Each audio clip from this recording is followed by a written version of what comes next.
করবো না, চাঁদাবাজি কাউকে করতে দেব না। আমরা দখলবাজি করব না, দখলবাজি কাউকে করতে দেব না। তিনি লক্ষ জনতার সামনে সেই কথা ব্যক্ত করেছেন। আপনাদের কি বিশ্বাস হয় আব্দুল হাকিম যদি নির্বাচিত হয় তাহলে সে দুর্নীতি করবে কি আপনারা মনে করতে পারেন এটা? আমি আপনাদের কাছে বলতে চাই যে মহান আল্লাহ তাআলা দীর্ঘ জুলুম নির্যাতনের পরে আমরা যে পরীক্ষা দিয়েছি, এই পরীক্ষায় আল্লাহ তাআলা আমাদেরকে একটু যাজা দেওয়ার চেষ্টা করছেন। আপনারা ইতিমধ্যেই শুনেছেন ঢাকা বিশ্ববিদ্যালয় ডাকসু নির্বাচন, যে ঢাকা বিশ্ববিদ্যালয় নামাজি ছেলেদের সঙ্গে সঙ্গে খুঁজে বের করত, যদি মনে করত এইটা শিবিরের ছেলে, রাত্রে তাকে পিটিয়ে পিটিয়ে প্রক্টর হাতে তুলে দিত, আর প্রক্টর আস্ত করে থানার লোক ডেকে এই থানার হাতে সোপর্দ করতে, এটা শিবিরের, এটাকে নিয়ে যান। কি বলেন আপনারা? ওই ঢাকা বিশ্ববিদ্যালয়কে এখন ইসলামী ছাত্র শিবিরের প্রাণ কেন্দ্রে আল্লাহ তাআলা পরিণত করেছেন। সেখানে ধ্বনিত হচ্ছে নারায়ে তাকবীর, সেখান থেকে আজকে ধ্বনিত হওয়া শুরু করেছে। আপনারা জানেন, শুনেছেন জাহাঙ্গীরনগর বিশ্ববিদ্যালয়ে 3 দিন আগে ভোট হয়েছে, বৃহস্পতিবার ভোট হয়েছে। যেহেতু শিবির 25টি সিটের মধ্যে 21টিতে জয়লাভ করেছে, কয়টাতে?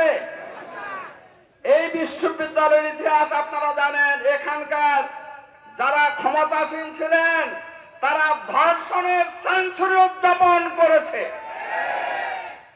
এখানকার মেয়েরা, এখানকার শিক্ষিত ছাত্ররা তারা সিদ্ধান্ত নিয়েছে আর কোন জনবাজকে এই বিশ্ববিদ্যালয়ে তারা ক্ষমতা যেতে দেবে না। সৎ, যোগ্য, ইমানদার, আল্লাহ ভীরু, তাকওয়া সম্পন্ন মানুষকে তারা ক্ষমতায় বসিয়েছে।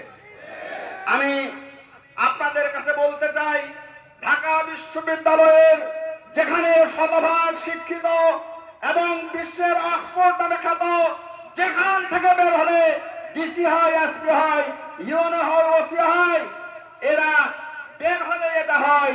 এরা যদি সিদ্ধান্ত নিতে পারে যে আমাদের সবচাইতে নিরাপদ জায়গা হলো ইসলাম, আমাদের সবচাইতে নিরাপদ জায়গা হলো ইসলামপন্থীরা, তারা যদি এটাকে বেছে নিতে পারে, আমরা কি এটাকে বেছে নেওয়ার জন্য জাতিকে বলতে পারি না? আমি অনুরোধ করব, আপনারা আলেম, আপনারা ওলামা, আপনারা মসজিদের ইমাম, বাধ্য হয়ে মানুষ আপনাদের কথা শুনে আপনারা নির্বিঘ্নে নিশ্চিন্তে দিনের কথা বলবেন, এই আহ্বান আমি আপনাদের কাছে রাখছি। পারা যাবে না ইনশাআল্লাহ?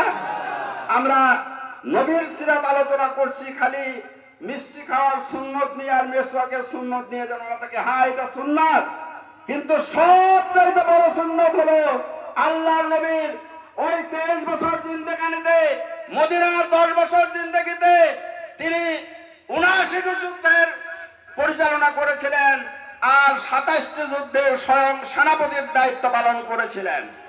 কি বলেন? আমরা মেসওয়াকও থাকবে পকেটে, কিন্তু সঙ্গে সঙ্গে আমরা তরবারি নেব না, কিন্তু আগামী ব্যালট বিপ্লব বাংলাদেশে আমরা ঘটাবো ইনশাআল্লাহ। এই সিদ্ধান্ত আমাদেরকে নিতে হবে। সম্মানিত ভাইরা, আমি একদম কথা বাড়াচ্ছি না। সম্মানিত মেহমান আজকে যে কথা বলেছেন এবং কষ্ট করে রংপুর থেকে এসেছেন, ঠাকুরগাঁও 2 আসনের মানুষের পক্ষ থেকে আমরা মেহমানকে ধন্যবাদ জ্ঞাপন করছি। আমরা আজকের এই প্রোগ্রাম আপনারা সফল করেছেন, সার্থক করেছেন। মহান আল্লাহ তাআলা এই প্রোগ্রাম দিকে তাকিয়ে, যদি বৃষ্টি হতো এখন তাহলে প্রোগ্রাম করার সুযোগ ছিল না।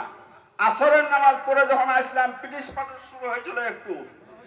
আল্লাহ বললাম যে আল্লাহ, তুমি এত বড় একটা প্রোগ্রামকে কি নস্যাৎ করে দিবে? আল্লাহ কথা শুনেছেন, আবহাওয়া আমাদের অনুকূলে করে দিয়েছেন, পরিস্থিতি অনুকূলে করে দিয়েছেন।